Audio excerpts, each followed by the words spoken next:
que tudo, a paz de Cristo é especial. A graça e a paz, eu sou o pastor Luiz Gustavo, pastor da Igreja Presbiteriana Central de Nova Friburgo, e hoje vamos dar continuidade aqui, entrando na reta final da nossa série de mensagens dos Salmos. Hoje eu quero falar sobre o Salmo 142, um salmo de Davi que tem por si só uma beleza revelada aqui, mas é um salmo que, na minha experiência, na minha caminhada cristã, foi um salmo muito importante.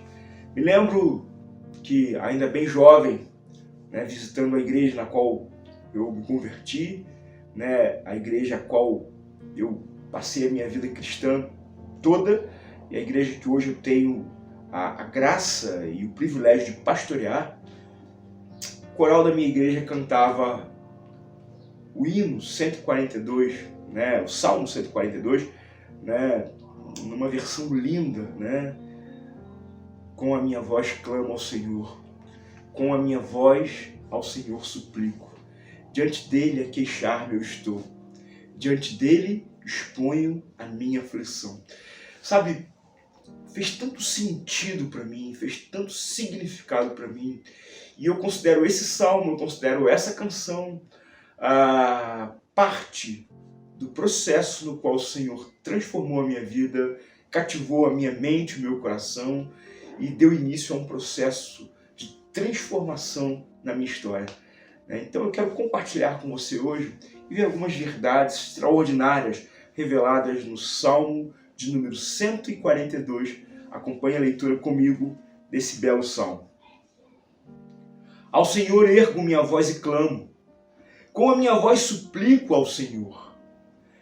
Derramo perante Ele a minha queixa, a sua presença expõe a minha tribulação. Quando dentro de mim me esmorece o espírito, conheces a minha vereda. No caminho em que ando, me oculta uma armadilha. Olha à minha direita e vê, pois não há quem me reconheça. Nenhum lugar de refúgio, ninguém que por mim se interesse. A ti clamo, Senhor, e digo, tu és o meu refúgio, o meu quinhão na terra dos viventes. Atende o meu clamor, pois me vejo muito fraco. Livra-me dos meus perseguidores, porque são mais fortes do que eu. Tira minha alma do cárcere, para que eu dê graças ao teu nome. Os justos me rodearão quando me fizeres este bem. Amém? Que Deus abençoe aqui essa palavra.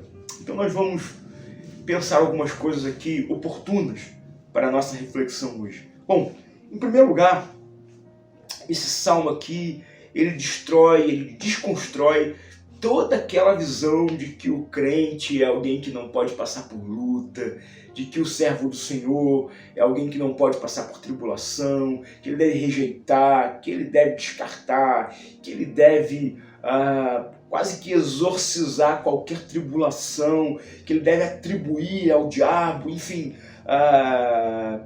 Nós estamos falando de Davi, que a Bíblia chama o homem segundo o coração de Deus.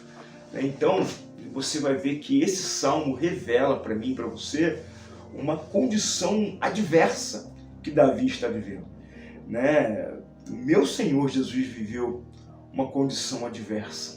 E eu acho uma insanidade, uma loucura, uma completa disparidade achar que os seguidores não vão passar pelo que o seu Senhor passou.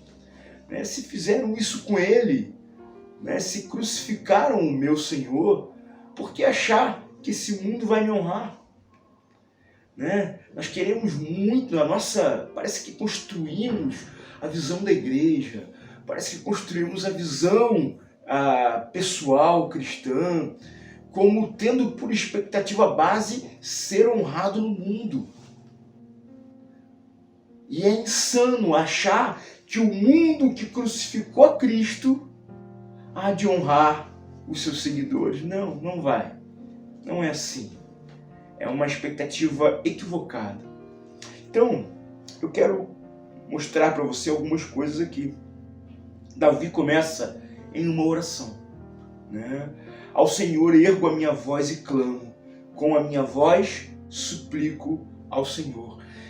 Aqui a ideia ela é superlativa. Davi sai daquela condição de uma oração interna, de uma oração pessoal, de uma oração dentro de um controle emocional, mas essa oração extravasa, ela extrapola o limite da interioridade e ela alcança a voz de Davi, e essa voz é erguida e ela não apenas fala, mas ela clama ao Senhor, ela suplica ao Senhor.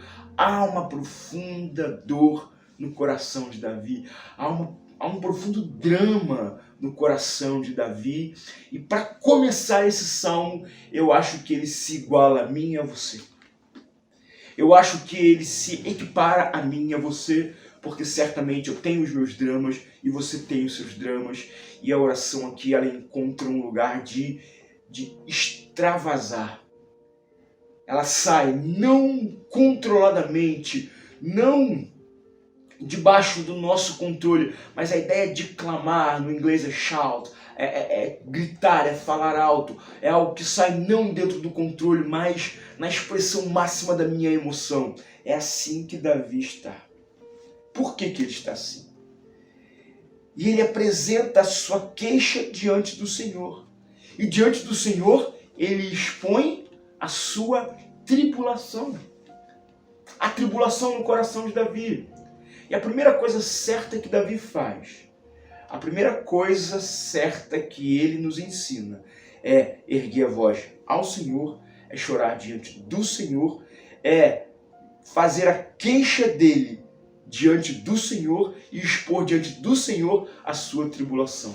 Queixa é uma palavra que talvez ela assuma uma condição tanto quanto séria aqui. Queixa é reclamação, e ele vai reclamar com Deus, né? Nesse extravasamento, nessa exteriorização que ele está fazendo da sua dor, ele não está preocupado em ser polido, ele não está preocupado em ser politicamente correto com Deus, ele não está preocupado em ser político com Deus, ele está preocupado em ser sincero com Deus. E é essa sinceridade que o Senhor busca em nossos corações. Ele se abre diante do Senhor e expõe diante do Senhor a sua tribulação.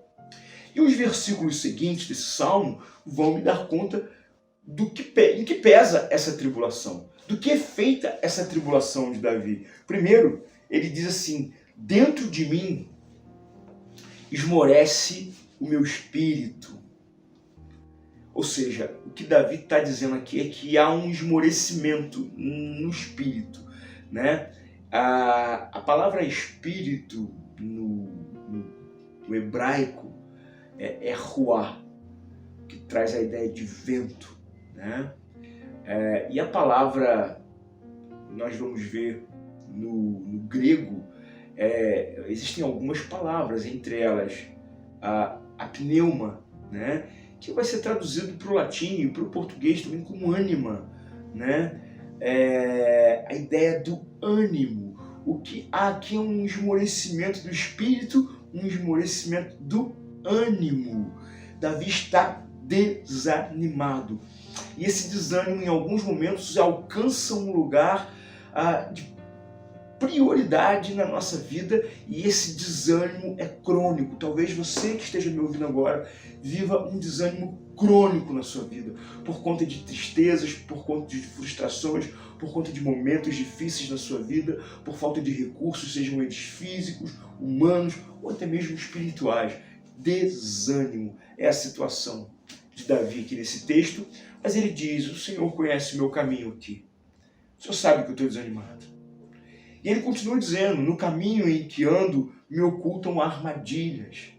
Existem maldades envolvendo ele, existe injustiça envolvendo Davi, né? Isso deixa ele mal.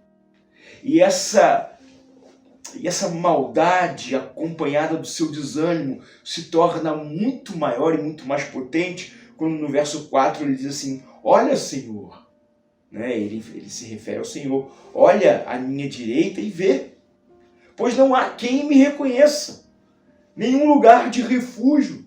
ninguém que por mim se interesse. Eu me sinto, além de desanimado, maltratado, eu sou também abandonado. Talvez esse seja um sentimento presente no teu coração hoje, abandono. Ninguém me reconhece, ninguém se interessa por mim. E isso torna a tua dor muito mais profunda. No verso 5 ele diz: a ti clamo e digo, tu és o meu refúgio, o meu quinhão, ou seja, o meu valor, o meu tesouro na terra dos viventes. E a oração continua: atende o meu clamor, pois me vejo muito fraco. Não é para menos. Depois de estar desanimado, maltratado, abandonado, como você quer se sentir? Como você acha que você vai se sentir? Fraco, enfraquecido. Como se não bastasse a sua fraqueza, você olha os seus inimigos ao teu redor, como diz ainda no verso 6, dizendo assim: livra dos meus perseguidores, porque eles são mais fortes do que eu. É o medo dos espias de Moisés. Há uma bênção, há uma possibilidade, há um caminho, há uma terra que manda leite e mel. Sim, mas ela está rodeada de gigantes e nós, perto deles, parecemos gafanhotos. Esse é o sentimento que ecoa, esse é o sentimento que ainda se reproduz em nossas vidas. Como se não bastasse nos sentirmos fracos ao olharmos os nossos perseguidores, ao olharmos os nossos obstáculos, ao olharmos os nossos desafios, eles são muito mais fortes do que nós. E aí há uma conclusão aqui no verso 7 sobre o estado, espiritual, emocional de Davi. Verso 7 ele diz assim: tira minha alma do cárcere, Senhor. O que seria uma alma no cárcere? Como traduziríamos para os nossos dias uma alma encarcerada? Uma alma que não vai mais para onde quer. Uma alma que perdeu a visão do mundo. Uma alma trancafiada em uma cela. Uma alma contida, aprisionada, limitada. O que seria isso senão uma depressão? A depressão é uma síndrome, é um mal que em síntese te diminui, te reduz a quase nada. Está aqui uma grande tradução do que seria a depressão. É o cárcere da alma.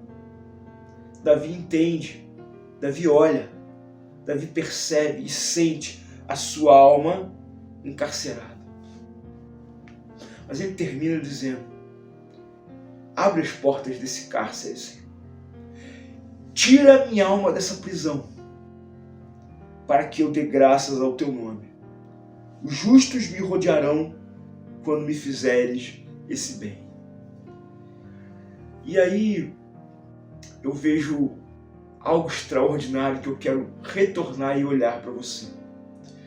Esse salmo é um salmo que do início ao fim relata uma tristeza, uma dor, uma depressão, um revés na vida de Davi. Mas há um diferencial. E é esse diferencial que faz de Davi um homem segundo o coração de Deus. É exatamente esse diferencial que transforma esse homem. Que faz desse homem alguém referencial para a gente. E falando em referência, Davi tem na sua vida algo na sua alma, algo na sua existência.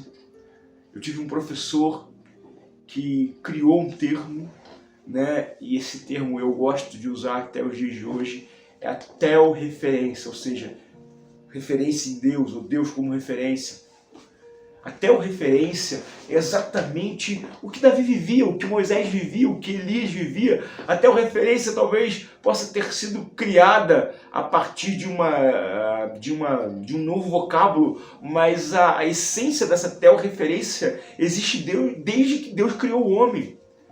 O homem que se move diante de Deus, ele tem Deus como sua referência, tanto na alegria como na tristeza, tanto na sua depressão como na sua vitória, na sua escassez como na sua abundância. Foi o que Paulo falou lá em Filipenses: tudo posso naquele que me fortalece. Paulo era um homem que tinha uma referência em Deus absoluta, e Davi da mesma maneira.